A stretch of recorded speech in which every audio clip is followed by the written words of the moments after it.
കേരളത്തിലെ പ്രതിപക്ഷം പറയുന്നത് ഇപ്പൊ എന്താണ്?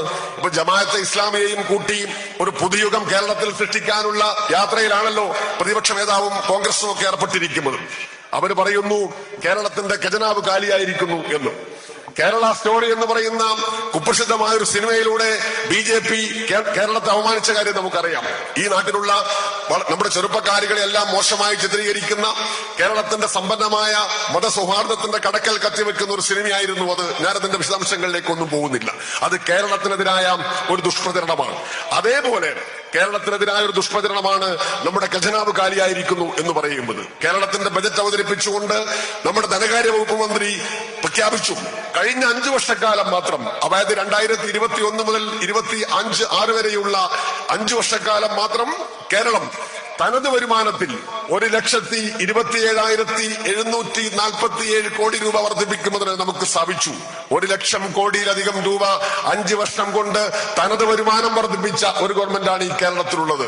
നമ്മുടെ നികുതി വരുമാനത്തിനകത്ത് ഗണ്യമായ വർധനവുണ്ടായി.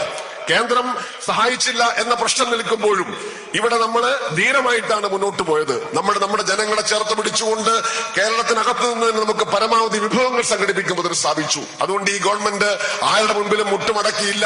ഇവിടെ ഒട്ടേറെ പ്രയാസങ്ങൾ ഉണ്ടായി മുൻകാലങ്ങളിലും നമുക്കറിയാം. എങ്കിലും നമ്മുടെ വരുമാനം വർദ്ധിപ്പിക്കുന്നതിന് നമുക്ക് സാധിച്ചു. ഖജനാവ് കാലിയായിട്ടില്ല, അങ്ങനെ കാലിയാവുകയുമില്ല. കടക്കണിയുടെ കാര്യം പറഞ്ഞ് നമ്മളെ ചിലർ പേടിപ്പെടുത്തുന്നു. മാതൃഭൂമി പത്രം മുഖപ്രസംഗം എഴുതിയല്ലോ, CAGയുടെ റിപ്പോർട്ട് വന്നല്ലോ. എന്താണ് ആ കണക്കുകൾ പറയുന്നത്? കേരളം കടക്കണിയുടെ കാര്യത്തിൽ ഇന്ത്യയിൽ 18ാം സ്ഥാനത്ത് മാത്രം നിൽക്കുന്ന സംസ്ഥാനമാണ്. കേരളത്തെക്കാൾ കൂടുതൽ കടമുള്ള എത്രയോ സംസ്ഥാനങ്ങളുണ്ട്.